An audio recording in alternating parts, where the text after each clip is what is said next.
Kabut pagi menutupi taman belakang istana Zhao. Cahaya matahari mencoba menembusnya, tapi hanya berhasil menciptakan kilau samar di atas dedaunan yang basah. Lianya duduk di tepi kolam batu, mengenakan jubah biru tua dengan bordiran emas di ujung lengan. Di tangannya, ia memegang surat bersegel merah, undangan resmi untuk menghadiri perjamuan perdamaian kerajaan malam ini.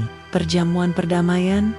Gumamnya lirih. Istana ini selalu merayakan kedamaian dengan wajah yang tak pernah benar-benar damai. Mei Lin menatapnya khawatir.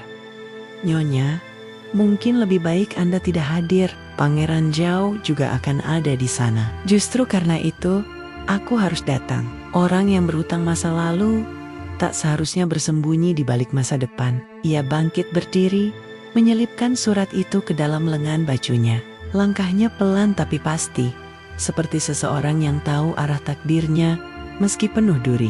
Ruang utama istana dipenuhi cahaya lilin dan aroma anggur.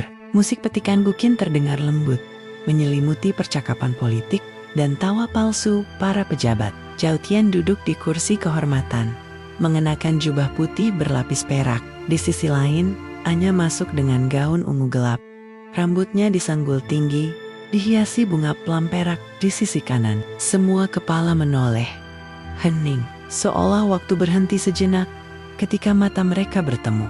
"Selamat malam pangeran," katanya sambil menunduk ringan. "Kehadiranmu tidak terduga," jawab Zhao Tian datar. Tapi di matanya ada cahaya yang sulit disembunyikan. Mereka duduk berhadapan. Di antara mereka hanya meja panjang, tapi rasanya seperti lautan waktu.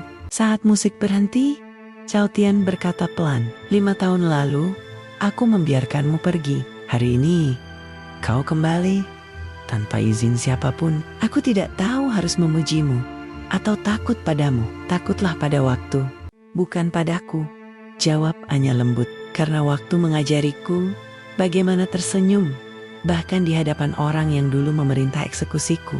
Semua percakapan berhenti seketika. Beberapa pejabat pura-pura tidak mendengar, tapi tatapan kaisar berubah berat. "Cukup," kata Zhao Tian menahan diri. "Tidak, pangeran, aku hanya mengingatkan bahwa beberapa bayangan tidak bisa dihapus, bahkan oleh cahaya kekuasaan." Malam semakin larut, langit penuh bintang, tapi istana tetap gelap di beberapa sisi. Lianya berjalan di taman sendirian. Udara dingin menusuk kulitnya. Suara langkah dari belakang membuatnya berhenti. Zhao Tian berdiri beberapa langkah darinya. Wajahnya diterangi cahaya lentera yang dibawa pengawal. "Kau selalu memilih tempat sunyi," katanya pelan. "Sunyi adalah satu satania yang tidak berkhianat." Ia mendekat perlahan. "Anya, mengapa kau kembali?" "Karena dunia tidak akan berubah jika kita terus berlari darinya." Zhao Tian menatapnya lama. Cahaya lentera bergetar di matanya. "Aku tidak pernah ingin mengusirmu. Aku hanya mengikuti perintah." Anya tersenyum tipis. "Kau tahu yang paling menyakitkan bukan pengasingan, tapi mengetahui orang yang dulu berjanji akan melindungiku ternyata tidak punya keberanian untuk melawan." Zhao Tian menunduk. Bahunya gemetar halus, suara napasnya berat. "Hampir tak terdengar jika aku mengatakan bahwa setiap malam aku dihantui wajahmu. Apakah itu akan menghapus masa lalu?" "Tidak, pangeran." Tapi setidaknya membuatnya tidak terasa sia-sia. Beberapa jam kemudian, Han Yue datang ke kediaman Anya.